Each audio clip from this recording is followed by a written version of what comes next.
Assalamualaikum warahmatullahi wabarakatuh. Waalaikumsalam.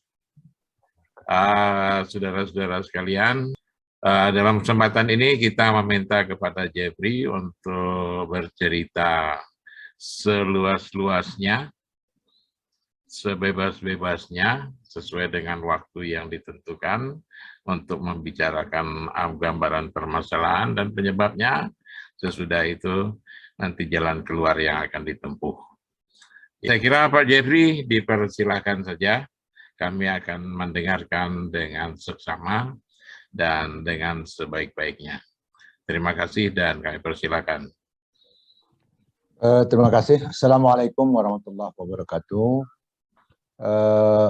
Saudara-saudara sekalian yang kami hormati, terlebih dahulu saya akan menyampaikan latar belakang dari apa yang akan saya sampaikan ke depan. Diawali dengan sebenarnya pemberitahuan atau surat resmi dari Pengurus Besar Persatuan Garda Tamar Republik Indonesia yang memberitahukan bahwa akan ada musyawarah nasional ke-14 yang didahului oleh Pramunas.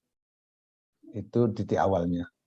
Sehingga pengurus PWR Provinsi Lampung mengambil langkah dengan membuat daftar isian yang sesuai dengan form yang disiapkan oleh pengurus besar, dan kita menyampaikan ke pengurus besar apa-apa yang akan kita sampaikan pada Munas itu.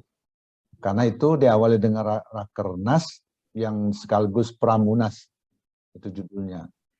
Maka kita dari Jawa Hari sudah memberikan usulan-usulan tentang materi Munas.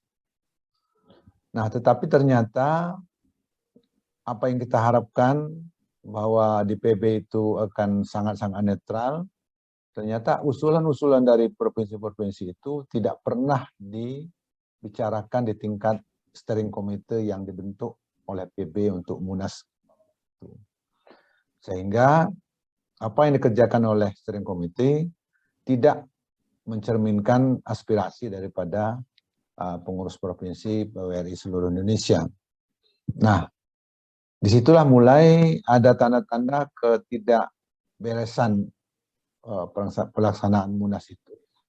Sampailah pada hampir akhir, datanglah surat terakhir dari PB itu yang meminta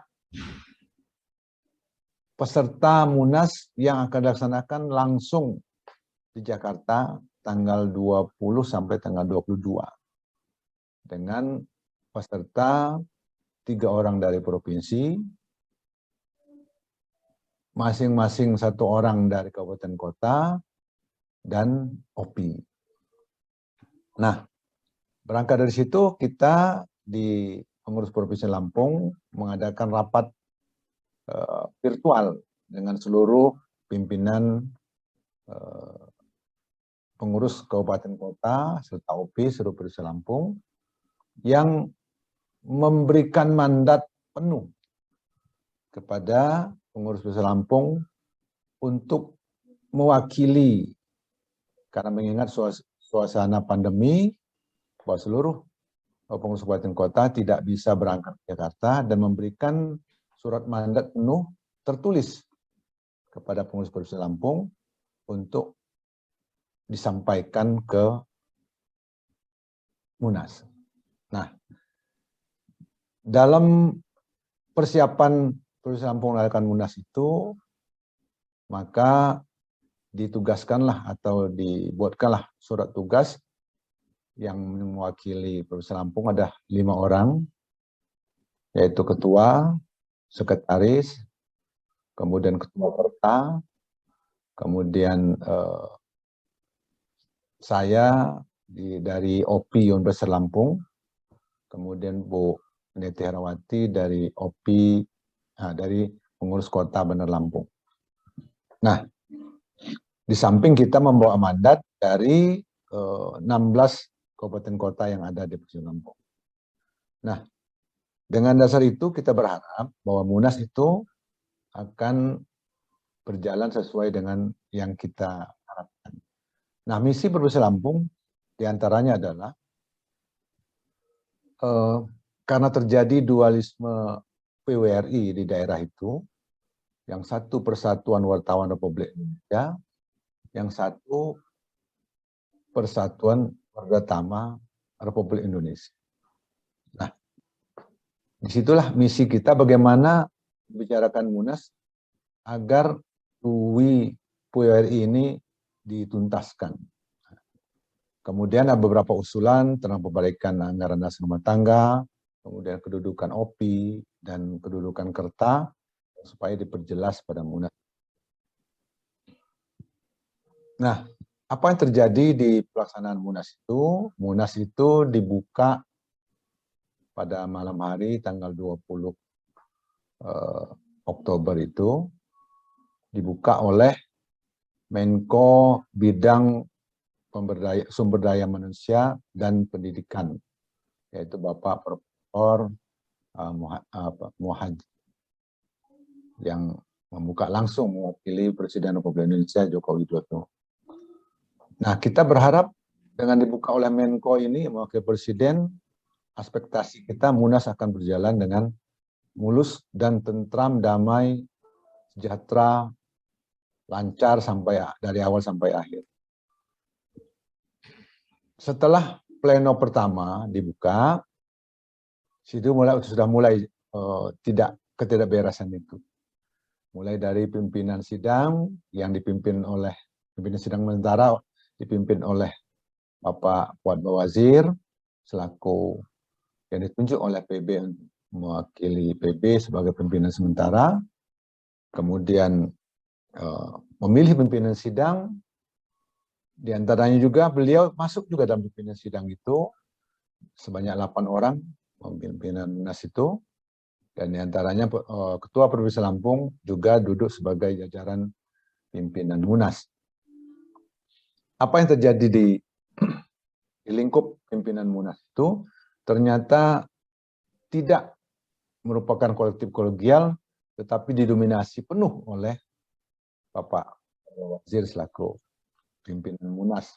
Jadi tidak pernah beliau mendiskusikan sesuatu untuk dibicarakan dalam Munas itu pada pimpinan yang lain. Nah, pada pleno pertama itu sudah mulai carut-marut, salah penetapan jadwal,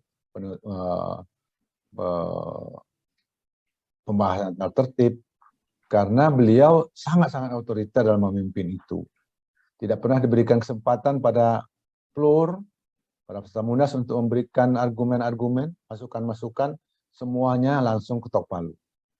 Bahkan beberapa provinsi hampir melaksanakan walkout, tetapi karena kita sudah pada tua-tua semua, banyak yang meredam, tidak usah walkout. Nah, itu yang terjadi sangat-sangat tidak kondusif. Padahal Munas itu semuanya dibiayai oleh masing-masing peserta. Karena peserta membayar biaya Munas dan biaya penginapan, akomodasi. Sehingga sebenarnya pengurus besar itu tinggal melaksanakan saja. Semua dibiayai oleh peserta Munas. Kemudian ketidakkonsisten berikutnya adalah mengenai peserta Munas. Peserta Munas, steering committee dan pimpinan DPP memutuskan bahwa yang menjadi peserta Munas adalah peserta yang hadir secara fisik. Jadi tidak boleh ada surat mandat.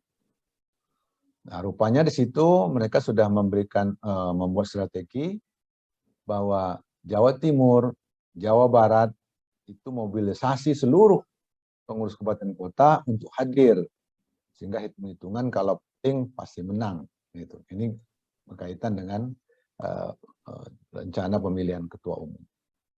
Nah, sidang pleno berikutnya pembentukan komisi itu udah tidak kondusif lagi, karena mulai dari laporan pertanggungjawaban itu tidak pernah diberikan kepada pengurus provinsi atau kabupaten untuk memberikan pandangan umum.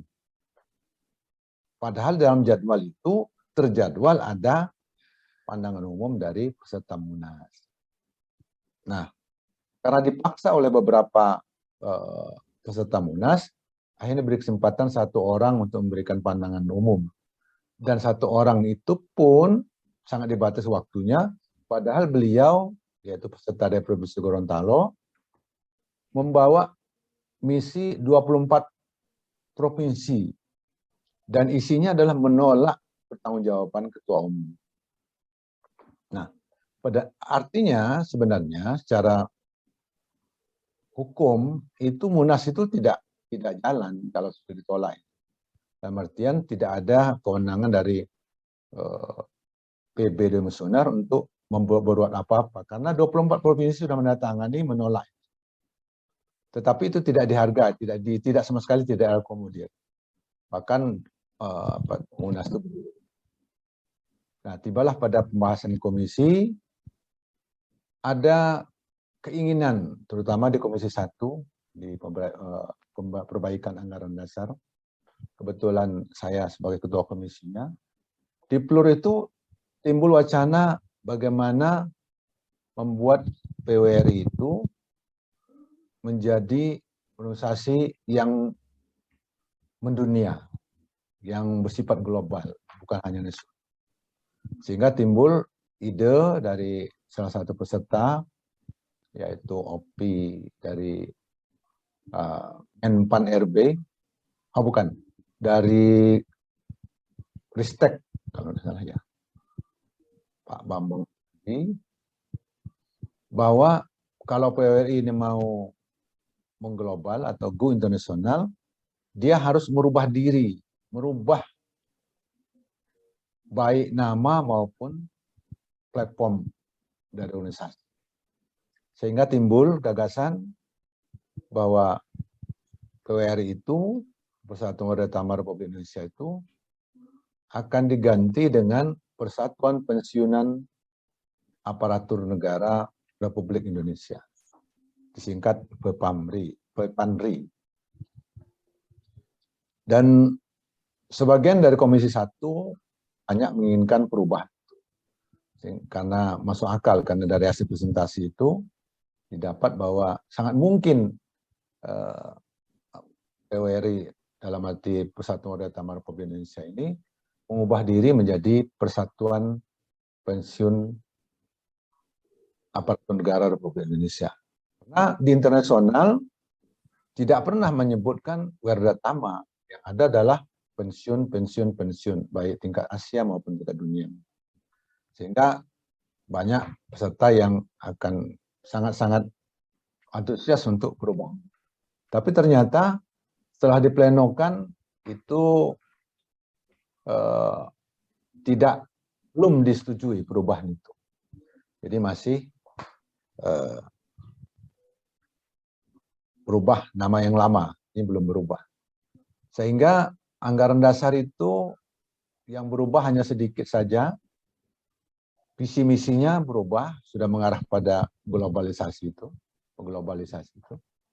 dan cukup mengarah ke situ. Tetapi secara umum bahwa kita menyampaikan bahwa agar PB yang terbentuk akan memperbaiki anggaran dasar itu dan dokumennya ada ditandatangani. Akan perbaikan itu akan disampaikan pada Munas luar biasa. Nah, tapi itu dipeto oleh ketua umum terpilih tadi. Nah, kemudian yang jadi sangat-sangat mendasar bagi peserta Munas adalah